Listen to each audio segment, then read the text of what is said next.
Kash Patel raised his voice, threw accusations, and tried to dominate the room, believing volume could substitute for truth and chaos could cloud accountability. But what he didn't know, what he couldn't know, was that Jasmine Crockett had come prepared, not to brawl, not to grandstand, but to reveal. The moment began like many others in Washington. A hearing scheduled under the unassuming title of a procedural review on classified documents. But from the second Patel leaned into his microphone and began hurling words like corruption, cover-up, and national security threat, the room shifted, the energy turned brittle, and across from him sat Jasmine, motionless, unbothered, hands folded, waiting. She did not speak, she did not blink, she watched, and the cameras, now picked up by national television, captured her stillness in contrast to Patel's frantic gesturing. His crumpled papers, his loud and exaggerated indignation that seemed less like concern for the nation and more like a performance for those already aligned with his rage. Outside the chamber, in living rooms across America, people began to tune in, first out of curiosity, then with growing attention, because something was different. There was an undercurrent of something heavier than partisanship, a feeling that someone in that room wasn't playing the usual game. And Jasmine, still silent, was that someone. She let him shout, let him accuse, let him burn through his arsenal of outrage until he pointed directly at her, claiming she was protecting elites, claiming she was complicit in hiding the truth. That was the moment. The ripple through the room. The tension so thick you could hear someone exhale in the gallery. Jasmine raised her eyes, met his, and asked, simply, "Are you finished?" Her voice was calm, steady, surgical. Silence fell, because if you're ready to talk about integrity, I suggest we talk all the way, she continued, not a flicker of anger in her tone, only precision. That includes personal ties, financial records, family contracts. The air shifted. A pen dropped and rolled across the floor, the only sound cutting through the silence that followed. For the first time, Patel paused, shifting in his chair, a crack in his otherwise unrelenting bluster. Jasmine, still composed, still seated with elbows on polished wood, began to speak in a voice so deliberate, so measured, it cut sharper than any raised voice could.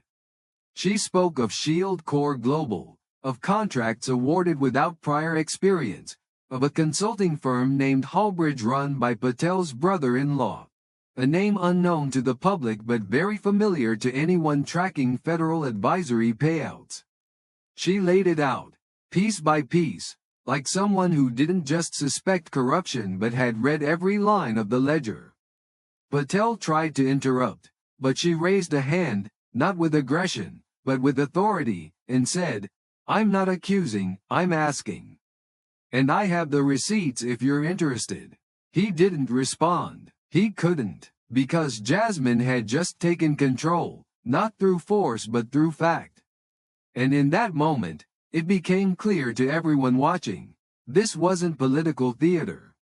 This was exposure. This was real. This was accountability staring down defensiveness and winning. And it wasn't just what she said, it was how she said it. Her delivery wasn't for viral clips, but that's exactly what it became.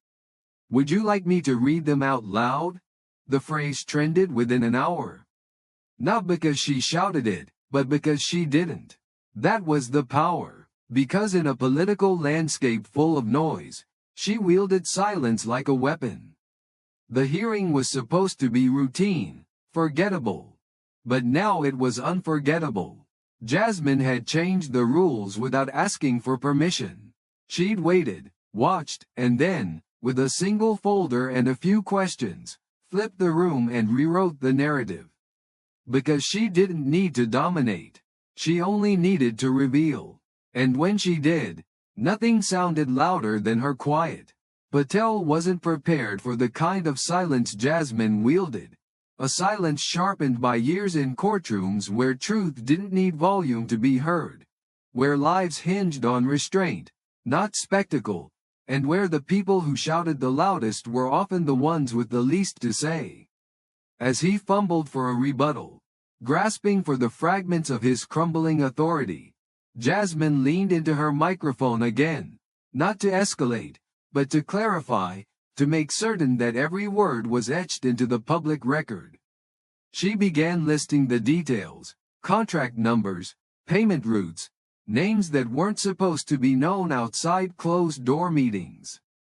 Hallbridge Consulting, she said, her voice soft but resonant, has received a 6% commission on federal contracts linked to defense logistics, totaling approximately $2.4 million. They're run by your brother-in-law. That's not speculation. That's a filing from the state of Nevada, dated March of last year. She wasn't raising her voice, she didn't have to. The words did the lifting, and the weight of what they carried landed with devastating precision. Patel's face flushed, his jaw tightened, but he couldn't stop it. The committee chair tried to interject, but even he knew, this moment belonged to Jasmine. You claim to care about national security, she continued, her eyes now locked onto the man who had entered the room ready to wage war. But the public deserves to know who profits from that concern. They deserve transparency, not deflection. And then came the sentence that lit up newsrooms across the country. Because when someone screams about corruption, I assume they want the whole room cleaned, not just the corners. It wasn't just eloquence, it was a statement of intent, of values and of power, not political power, but the power that comes from doing the homework, from understanding the system so thoroughly that no deflection can survive contact with the truth. Patel leaned forward, eyes burning, and hissed into his mic, "You're playing a dangerous game, Congresswoman." But Jasmine didn't blink. "The dangerous game," she replied evenly, "is pretending to care about government abuse while your own family's cashing in." It was a mirror held up in real time, not distorted by spin or partisanship, but clarified by the clarity of fact. In that room, for those watching from home, it wasn't about red or blue anymore. It was about who had done their homework and who had something to hide. Jasmine's calm wasn't rehearsed, it was earned. It came from a lifetime of having to listen harder, to speak less and observe more, to hold her tongue until the weight of her words could not be ignored. Back in Mesquite, Texas, her mother watched the hearing unfold on an old flat-screen TV, leaned over to a friend on the phone, and said, "Baby girl's about to cook somebody." And she wasn't wrong. But Jasmine didn't cook Patel for sport. She did it because the truth needed a place to sit at that table, and she had made space for it. Her voice never cracked. Her hands never trembled. She laid the papers down, not like a weapon, but like evidence, like clarity made tangible. She read from public filings, linked names to numbers, contracts to relatives, intent to consequence. And all the while, Patel sat there unraveling, not because she humiliated him, but because he had walked into a hearing unprepared for someone who didn't flinch. His armor was volume, hers was discipline, and discipline wins in the end. The hearing room wasn't chaotic anymore. It was focused, because Jasmine made it so. Every time Patel tried to pivot, she brought it back. Every time he raised his voice, she lowered hers. And every time he tried to regain control, he found it had already slipped away. The public felt it. They shared the clips. They posted her lines. They printed her words on T-shirts. And not because she performed, but because she didn't. Because in a world that rewards outrage, she rewarded preparation. Because she reminded people that facts still matter, and that sometimes, the most powerful thing you can say is, "I have both." Not rage, not threats, receipts and restraint. And as the hearing adjourned and Patel vanished behind a restricted hallway, Jasmine gathered her papers with the same composure she had carried the entire time. No smile, no celebration, just one quiet exhale. Her job wasn't done. It had only just begun. The storm Jasmine had unleashed inside the hearing room didn't stop at the chamber doors. It surged outward, spilling into the news cycle, into living rooms, onto phones, into classrooms, offices, subway platforms. Her words weren't just spoken. They were dissected, replayed, shared, and remembered, because they didn't rely on spectacle, they relied on substance. Cable news anchors scrambled to pivot from their pre-written summaries to breaking coverage of what had just unfolded. Reporters who hadn't paid attention to the hearing now found themselves watching the footage on loop, realizing this wasn't about a single confrontation. It was about something deeper. Jasmine hadn't accused Patel of breaking the law. She'd asked questions, pointed questions, surgical questions, the kind of questions that cut through rehearsed indignation and left only the truth behind. In her office, Jasmine didn't bask in the aftermath. She returned to her desk, still in the same blazer, still sipping coffee from the same paper cup, eyes on the legislation that still needed reading. Her chief of staff, Paige, a former campaign organizer who knew how quickly a moment like this could spiral, was already fielding media requests from every major outlet. The phones wouldn't stop ringing. Emails stacked by the second. "Do you want to say something?" Paige asked. Jasmine looked up. "Only if it's useful." Because Jasmine didn't ride moments, she earned them. And the country saw it. They saw a woman who didn't yell, didn't interrupt, didn't condescend. She listened, she observed, and then, when the moment came, she struck with precision that left no room for misinterpretation. It resonated because people recognized themselves in her.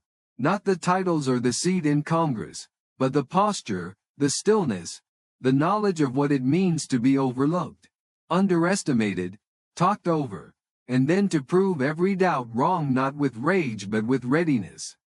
The internet did what it always does. It took the moment and ran with it. Clips of Patel shouting and Jasmine holding up documents flooded every platform. The phrase, "Would you like me to read them out loud?" turned into a movement. Teens on TikTok lip-synced it. Activists quoted it in posts about transparency. Teachers played it for civics classes. One video, a slow-motion montage of Jasmine's calm face contrasted with Patel's unraveling, was set to orchestral music, captioned, "This is how truth walks into a room." But the impact wasn't just digital.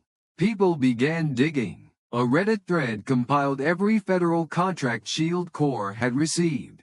A Twitter user cross-referenced Hallbridge Consulting's past clients and found patterns that raised more questions. Local journalists from Sacramento, Reno, and even Tallahassee picked up the scent, curious to know just how many other firms had quietly exploded in value after political ties were formed. The deeper they looked, the more the story grew. And at the center was Jasmine, steady, quiet, unshaken. She didn't post a victory lap. She didn't go on a media blitz. She just kept showing up. At schools, at union meetings, at food drives. Because the job didn't stop because a clip went viral.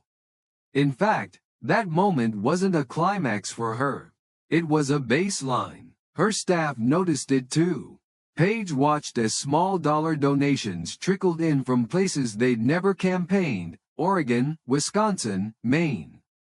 Not because they were raising funds, but because people were raising their expectations. Jasmine had changed the frame. No more rewarding the loudest. People wanted the most prepared. And as for Patel, the fallout was immediate. His team released a statement condemning the hearing as a smear campaign, but the words fell flat. The visuals told a different story. A man red-faced, shouting. A woman calm, delivering facts. No amount of PR could erase what millions had seen. Patel canceled his next public appearance. Hallbridge's website went offline. Shield Corps removed names from its executive roster. And the longer the silence lasted, the more it said. A headline in the Arizona Herald asked what the country had started wondering. Is silence still an option for Kash Patel? The question echoed, because what Jasmine had done wasn't just hold a mirror to Patel. She'd held it up to everyone watching.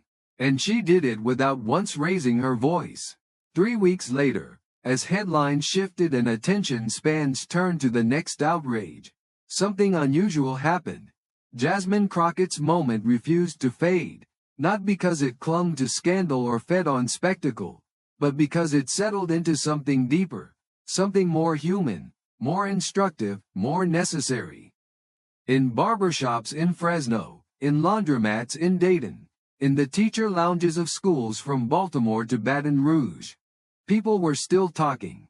Not about Patel's contracts or Jasmine's political future, but about that feeling, that gut recognition of what it means when someone finally tells the truth without flinching.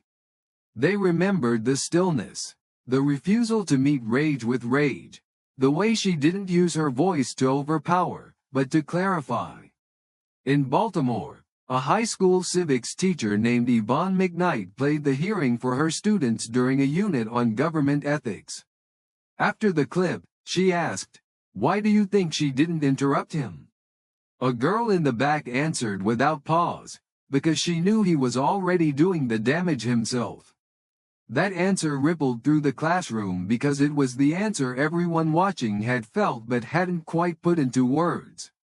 Jasmine Crockett didn't expose Kash Patel. He exposed himself. She just made sure the lights were on and the cameras were rolling. And that's what made her unforgettable. You can't rehearse composure. You can't fake credibility. Either you've done the work or you haven't. Either you've prepared or you're hoping no one's watching when the receipts come out. Jasmine had done the work. She had the files, the timeline, the context. She didn't walk in hoping to trap anyone. She walked in ready for truth, whatever it revealed. And that was the part that stuck with people. She didn't use her platform to perform outrage. She used it to practice integrity.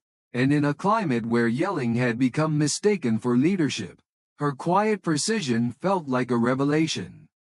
A retired federal judge in Fort Worth wrote an op-ed that week, saying, "In my career, I've seen thousands of hours of hearings.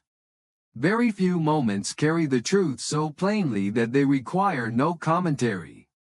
Jasmine Crockett didn't just question. She redefined the standard, and the public agreed. Her approval ratings climbed. Donors sent $5, $10, $20. Not because she asked, but because they wanted to say thank you. On campuses across the country, students quoted her, printed her line on posters, recited it in student debates not for the drama, but because it gave them permission to believe calm could still be powerful. Meanwhile, Patel had vanished. His office offered no interviews. Hallbridge remained dark. Shield Corps scrubbed its web presence. The silence, once strategic, now reeked of retreat. Because everyone knew. You only go quiet when the damage is too clear to spin. But Jasmine didn't need their silence to prove her point. She had never needed to win a fight. She needed to do her job. And that's what she kept doing. When a journalist from her district asked if she thought the moment had changed her career, she smiled slightly and said, "I didn't come here to go viral. I came here to govern." And even she understood. The true impact of that moment wasn't what happened inside the room. It was what happened after. People didn't walk away with gossip. They walked away with a question. What would happen if more people in power came as prepared as Jasmine? What if more leaders waited for the right moment instead of chasing the loudest one? What if truth didn't need to be shouted to be heard? And that question kept echoing. In staff meetings, on podcasts, in articles and comment sections, in church basements and dinner tables. It wasn't about a party or a platform. It was about posture. And Jasmine's posture, her poise, her preparation, it became the quiet bar others had to meet. Because that's the thing about clarity. It doesn't fade like a trending topic. It lingers. It changes what people expect.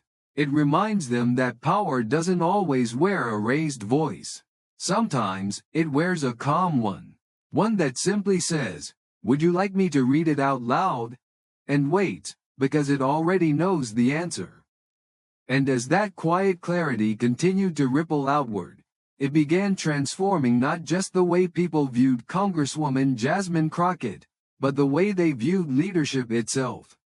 Because in a world where political theater is often mistaken for progress, where talking points get more airtime than policy, Jasmine didn't just break the mold. She dismantled it, page by page, question by question, refusal by refusal. She didn't rise by trading barbs on cable news or chasing viral sound bites. She rose by showing people that sometimes the loudest voice in the room is the one that refuses to shout.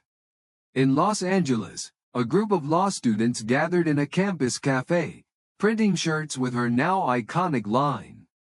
Not because they thought it was catchy, but because it made them feel seen. Because they knew what it felt like to be told they were too sharp, too much, too direct.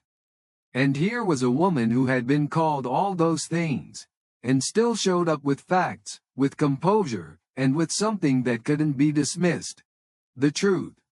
Across the country, newsrooms were flooded with op-eds, fact-checks, and follow-ups. Not just about Patel's family connections or the suspicious timing of the contracts, but about what it meant for governance, for ethics, for the very definition of public service. Hallbridge Consulting's digital presence continued to shrink. Pages disappeared. Contact forms returned errors. Emails bounced. Meanwhile, independent journalists pieced together timelines, linked addresses, combed through advisory board rosters and campaign donations. The dots that Jasmine had connected under oath were now being mapped in full color across timelines and exposés. And in those reports, one name appeared again and again, not just as the source, but as the standard: Jasmine Crockett. But she didn't gloat. She didn't tweet, "Told you so." She didn't bask in the headlines. She went back to work. Because for Jasmine, truth was never a strategy, it was a responsibility. And she treated it with the care it deserved. She returned to her district, held community roundtables, showed up to food banks, hosted town halls, and listened. Truly listened, because she knew that the real job wasn't in the spotlight. It was in the shadows, in the details, in the quiet corners where the most overlooked voices live. Patel's allies tried to shift the narrative. They called her hostile, said her tone was inappropriate, tried to frame the hearing as a personal vendetta. But none of it stuck. Because people had watched it unfold in real time. They had seen a woman remain still while being shouted at. They had seen her stay factual when pressed, calm when challenged, respectful even when disrespected. And they knew instinctively that if the situation had been reversed, the coverage would have looked very different. A video clip continued to circulate, a split screen. Patel mid-rant, red-faced, and Jasmine, lifting a single sheet of paper, saying, "This is a public filing." The clip had no music, no dramatic edits, just truth, unadorned. And that's why it kept getting shared. Because it didn't need embellishment. It didn't need to be sold. It just needed to be seen. And it was, millions of times, on platforms Jasmine didn't even use. In cities she'd never visited. Among voters who didn't know her name until she sat in that chair and refused to blink. But even with the attention, she stayed grounded. When a young intern in her office asked her how she stayed so calm, Jasmine smiled and said, I've been in rooms where the cost of getting it wrong is someone's freedom. Once you've done that, no hearing can shake you. And that was the truth. The poise wasn't new. It was practiced. The facts weren't convenient. They were earned. The delivery wasn't performance. It was purpose. And that purpose carried forward. It reached into the conscience of a nation tired of noise, of spin, of outrage masquerading as courage. Because in that hearing, what Jasmine gave wasn't just a takedown, it was a masterclass. In preparation, in restraint, in the discipline of waiting until the room is loud enough for your silence to matter. She didn't embarrass Kash Patel. He did that on his own. All she did was open a folder, ask a question, and let the truth walk into the room on its own 2 feet. And once it was there, it didn't leave. It stayed, in classrooms, in offices, in the hearts of people who had once been told their stillness made them weak. And now, they knew better. They knew that sometimes, the quietest person in the room is the one who came ready. The one who flipped the script. The one who changed the story, without ever needing to raise her voice. But even as the headlines faded and the media circus shifted to its next target, the echo of Jasmine Crockett's voice remained, not in the halls of power but in the quiet conviction of ordinary people who had witnessed something they didn't expect to find on C-SPAN. A mirror held to power, unshaken by noise, unclouded by ego, anchored in nothing but truth. That moment had become more than a clip, it became a symbol.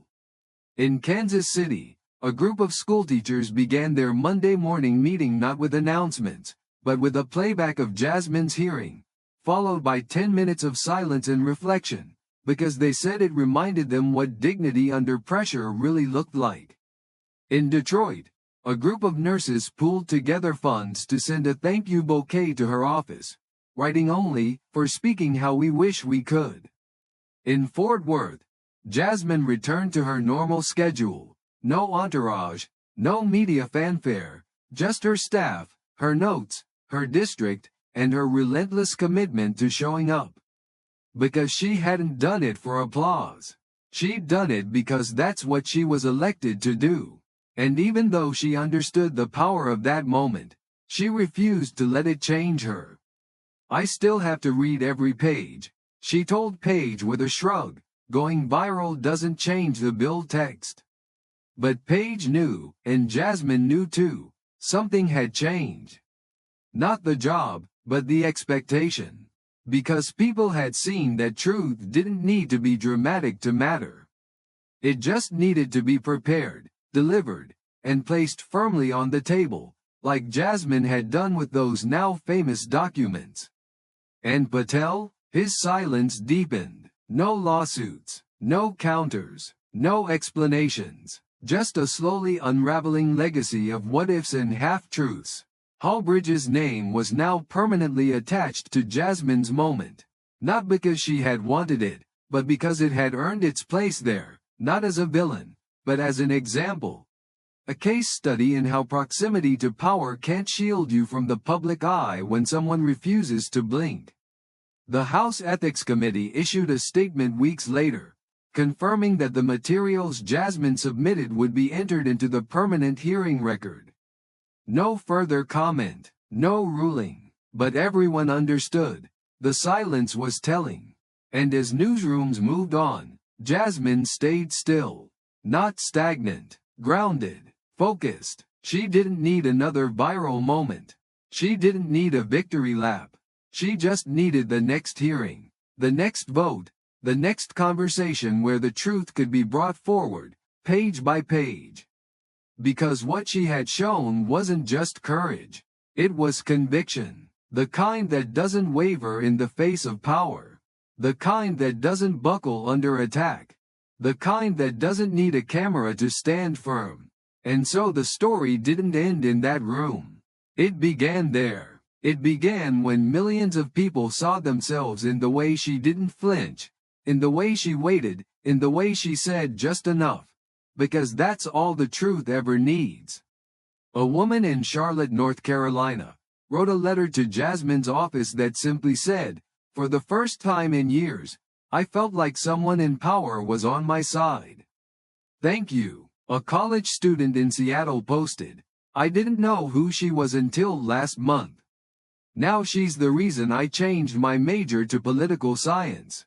And perhaps the most powerful acknowledgement came from a veteran on the South Side of Chicago, who called in during a radio segment and said, "She didn't raise her voice, but she raised the bar." And that was it. That was the whole point. Jasmine Crockett hadn't gone viral because she planned to. She had become a symbol because she didn't need to. Because people didn't just want leaders who could shout. They wanted leaders who could listen, who could prepare, who could speak with conviction and clarity when it mattered most. She had reminded them that power wasn't always loud. Sometimes it was still. Sometimes it sat with its elbows steady on the table. Sometimes it paused before speaking. And sometimes it only needed one folder, one line, and one look to change the whole room. Jasmine didn't change because of the moment. The moment changed because of her. And that's what people carried forward. Not just a memory, not just a meme, but a message.